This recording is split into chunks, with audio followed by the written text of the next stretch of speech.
ini hadir dengan interaksi yang kompleks sekali dengan Rangga dalam series ini. Gimana rasanya? Cukup deg-degan ya awalnya sama dua senior ini, soalnya aku dulu nontonin mereka banget waktu aku kecil. Sama, tos dulu gak sih? Dulu yuk. Kayak kita semua lah pasti, iya kan? Hormon senior. Nonton gak sih? Kan? Terus pas pertama kali ditawarin, of course very excited. Terus yang bikin aku tertarik adalah Gina ini mempunyai karakter yang berlayer-layer. Dia tidak hanya seorang pelakor yang ujuk-ujuk datang ke rumah pengen merusak rumah tangga orang, enggak, tapi dia emang punya luka batin yang teramat dalam dan cukup sakit, dan aku yakin kayak semua orang di sini punya traumanya mereka masing-masing, kayak itu tergantung cara kita ngatasinnya kan. Kebetulan Gina ini tidak punya sosok dad figure dan dia mencari itu karena kosong banget, hatinya kosong, gak ada kasih sayang, jadi mau gak mau ya kebetulan, terlahir dari kebetulan juga, kebetulan ditemuin dengan Mas Rangga yang bisa ngisi kekosongan itu dan bisa ngisi rasa nyaman itu. Keayahan gitu ya. Oke. Daddy issue jatuhnya. Iya, daddy issue ya. Tapi sebenarnya ceritanya juga ibunya sudah tidak ada juga. Sudah Jadi tidak wah, ada. figur orang tuanya benar-benar dua-duanya. absen dua-duanya. Sulit. Berat juga ya. Oke, terima kasih Maria. Itu penjelasan yang sangat manusiawi. Mungkin habis ini di episode 2 mau emosi tapi udah lebih mindful kali ya. Kayak oh iya ternyata berat juga sih jadi Gina gitu ya. Alright, kita langsung mau ke istri sah dulu. Ke Marsyanda silakan.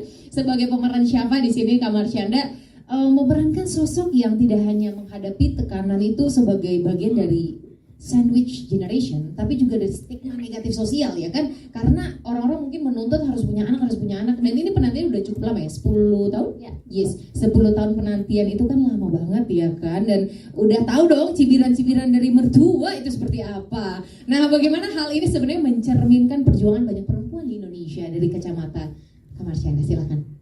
Sebenarnya yang Syafa alamin itu ya betul ya dialamin oleh banyak sekali orang di timur, karena kultur ya di Indonesia kita bahas deh gitu. Kita semua itu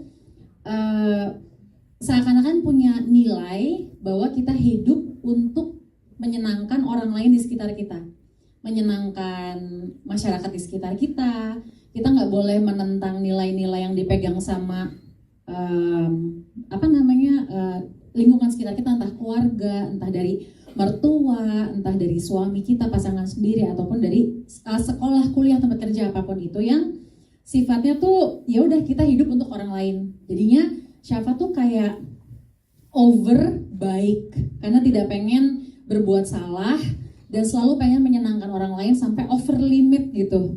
Ya people pleaser itu gitu. Tapi saking dia over limit itu baiknya, dia jadi nggak sadar ketika dia mengorbankan kehamilannya sendiri, mengorbankan hubungannya dengan suaminya, dan dia punya dilema yang dimiliki oleh aku rasa lumayan banyak wanita Indonesia juga, bahwa si individu perempuan ini nggak tahu kapan harus memprioritaskan pasangan sebagai suami, ini udah bukan pacaran lagi, ini udah suami, dan kapan harus memprioritaskan keluarga.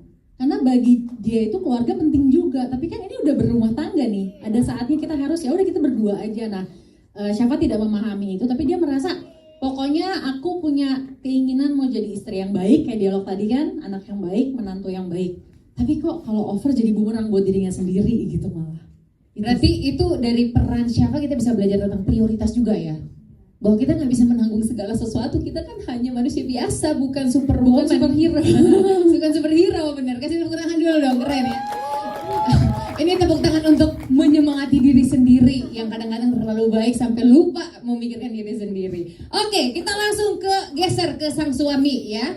Sang suami ini sebenarnya kalau kita lihat Rangga ini tipe yang suami idaman juga sih sebenarnya ya. Kerjaan baik, juga sayang sama istri. Cuma mungkin sepertinya ada sisi-sisi anak maminya sedikit mungkin, atau kurang tegas dengan orang tua yang ikut campur. Gimana tanggapan Rangga tanggapan dari Kadima sendiri tentang peran ini dan orang tua yang terlalu ikut campur?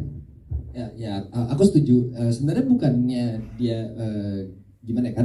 Karena Rangga itu anak tunggal, dia hidup bersama ibunya. Yang namanya anak satu-satunya, pasti kan semua orang tua pasti ingin yang terbaik buat anaknya. Apa yang orang tua pekerjakan pasti untuk anak-anaknya. Karena anaknya hanya satu, jadi semuanya diberikan ke Rangga. Sampai akhirnya Rangga sendiri sampai tidak tahu apa sebenarnya yang ingin dia tuju dan cita-citakan. Jadi semuanya memang udah disiapkan oleh orang tua sih. Sebenarnya itu. Oke, setelah mendengar penjelasan dari Kak Dimas tentang tokoh Rangga ini, kita jadi relatable juga. Ya berarti sebenarnya ada pressure tertentu dari mertuanya juga. Karena kan ya sebagai mertua gitu ya, atau ibu dari Rangga, kan pasti pressure juga, anak cuma satu. Dari sinilah saya mendapatkan cucu. Kalau nggak dari sini dari mana lagi gitu. Betul. Kan. Oke, wow, ini ceritanya perannya masing-masing kuat-kuat sekali ya. Hebat. Taksi tepuk tangan dulu untuk para orang-orang yang bekerja di belakang layar ataupun depan layarnya video original series ini. Luar biasa. Terasa beratnya ya. Kita lanjut lagi untuk Maria, silakan. Kalau untuk Maria, ini kan jelas banget nih peran Gina ini menggambarkan sosok pelakor dalam rumah tangga Rangga dan juga Syafa gitu ya. Apa sih tantangan yang paling besar yang kamu rasakan dalam memerankan karakter ini, yang mungkin abis ini kamu bisa jadi dibenci di sosial media ataupun di dunia nyata tuh ada yang ketemu dijambak. Gimana coba Maria? Kalau tantangan terbesar mungkin aku ingin semua yang nonton punya empati lebih aja sih ke karakterku, ke setiap karakter, karena tidak langsung menghakimi, karena ada motivasi kuat dan cukup sakit kenapa Gina melakukan hal yang Gina lakukan gitu. Karena tidak ada sosok ayah itu, makanya dia kehilangan arah, jadi mengarah ke sesuatu yang keliru yang emang tidak saya benarkan. Tapi aku ingin itu sih, penonton lebih berempati dan melihat jelas sisi kekosongan yang Gina rasakan. Aku pengen itu nyampe aja sih. Oke, berarti dari peran Gina ini sebenarnya Maria juga ingin membuka gitu ya mata penonton bahwa ini loh POV anak ini, kenapa dia bisa sejauh ini loh gitu. Alright. Semoga itu bisa jadi templakan untuk kita yang ke depan akan menjadi orang tua. Kita jangan sampai menelantarkan anak kita, memberikan dia masuk ke dalam trauma-trauma yang gak perlu ya. Thank you so much untuk Maria. Kita mau lanjut untuk Kak Marsyanda dulu. Tadi kan sebenarnya udah bahas banyak tuh mengenai stigma-stigma sosial, bahwa apalagi di Indonesia gitu ya, bahwa orang udah menikah, kapan punya anak gitu kan, kapan punya ini segala macam. Apa sih pesan yang Kak Marsyanda ingin bilang, entah lewat peran ini ataupun dari personal hatinya Kak Marsyanda aja, untuk perempuan-perempuan yang mungkin mengalami posisi ini juga? Mungkin menjadi orang yang baik sekali, selalu memberi, giving terus gitu, itu bagus banget. Tapi kalau kita nggak tahu kapan batasan giving itu menjadi toxic buat kita, itu malah bahaya buat kita ya, karena banyak sekali orang-orang yang ya over baik ke sekitarnya ini justru malah bukannya respect, bukannya menghargai dia, tapi malah memanfaatkan kebaikan orang ini. Jadi malah jadi yang aku bilang tadi, bumerang dan toxic buat dirinya sendiri sampai mencelakai dirinya sendiri. Jadi mesti tahu batasnya nih. Kayaknya di sini aku masih bisa nih berbuat baik, bersikap baik. Tapi yang di sini kok orang malah jadi manfaatin ya. Udah deh, nggak usah deh, stop dulu gitu. Jadi mesti tahu kapan berhenti dan kapan terus maju untuk baik gitu. Oke, terima kasih banget Kak Marsyanda. Berarti harus tahu kapan waktunya. Dipoles-poles lagi yuk, kebijaksanaannya bisa yuk. Oke, kita lanjut ke Kak Dimas. Kalau Kak Dimas, kita melihat di sini kan peran Rangga ini, kalau dibilang ya suami istri sebenarnya baik-baik aja nih, harmonis-harmonis aja. Cuma mungkin ada harapan, ekspektasi yang datang dari luar seperti keluarga, masyarakat, dan terutama mengenai memiliki anak ini. Dalam karakter Rangga, bagaimana sih tekanan ini mempengaruhi hubungan suami istri yang sebelumnya penuh cinta, jadi kayak tiba-tiba hampa dan jadi ya kemana-mana gitu. Silakan Kak Dimas. Kok berat ceritanya? Iya, emang emang sudah diatur begitu ya. Sebenarnya ya memang rumah tangga Syafa Marangga ini nggak ada masalah. Cuman permasalahannya adalah komunikasi kami yang tidak seterbuka itu. Karena di rumah tangga ini memang kita personal pribadinya tuh harmonis.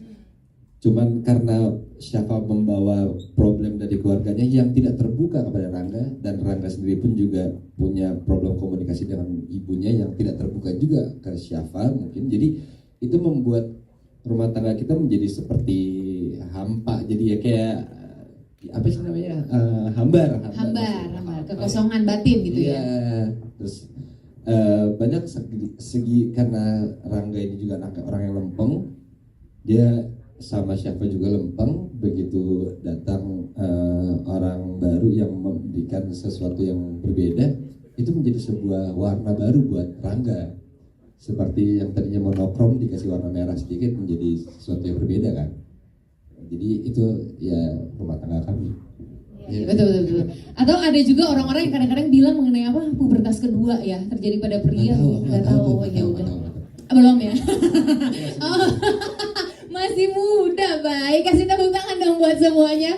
Alright, para guest kita sudah berbicara. Mungkin ada mau satu pertanyaan lagi boleh untuk Mbak Keke? Boleh ya? Oke. Boleh. Dibolehin ya. Oke, Mbak Keke, mengingat jalinan terlarang ini kan mengangkat isu-isu yang cukup sensitif gitu. Seperti trauma, perselingkuhan. Bagaimana sih Mbak Keke dan juga tim itu mengatur agar produksinya itu tetap sensitif dan juga bertanggung jawab dalam menyampaikan pesan kepada para penonton? Seperti apa Mbak Keke? Oke. Sebenarnya ini proses yang sangat panjang ya, karena untuk pemain lebih mengerti cerita dan juga konsep kita di dalam membuat Jalan Terlarang ini. Jadi kita tuh dari awal memang tidak ingin membuat cerita tentang perselingkuhan sebenarnya. Jadi perselingkuhan ini hanya bumbunya ya. Tapi sebenarnya ini adalah sebuah cerita tentang keluarga ya. Tentang keluarga yang toksik dan di mana itu bisa mempengaruhi keputusan-keputusan yang diambil oleh anak-anak atau tokoh-tokoh di dalam cerita kita ini. Jadi ini semua kita punya sesi reading yang lumayan panjang dengan para cast dan juga tim produksi kita. Berapa lama tuh? Itu kita berapa ya? Lumayan panjang ya. 4 bulanan plus. Wow. Plus. Jadi disitulah kita tuh mengolah ya. Jadi semuanya itu kita obrolin di situ. Misalnya ada skrip pun kita ngobrol dengan pemain juga. Misalnya apakah ini kalau mereka menjadi karakternya apakah ini udah sesuai, Relate, apakah gitu. mereka relate, apakah mereka merasa oh ini tidak karakter saya sama sekali gitu. Jadi kita banyak ngobrol, Banyak revisi nggak? Banyak. Perubahan? revisi tentu. Iya. Terus kita juga banyak ngobrol dengan tim video untuk semua masukan-masukan kita di selama kita sesi reading atau pre-production itu untuk memastikan kita tetap align dalam satu konsep yang sama seperti yang sudah kita present dari awal gitu. Jadi ini sih sebenarnya sangat penting supaya semua pemain itu menyadari oh sebenarnya dia begini itu karena ada sebabnya gitu. Jadi tidak hanya actingnya di luar saja, tapi juga benar-benar dari hati ya, karena mereka benar-benar masuk ke dalam karakter tersebut. Betul. Itu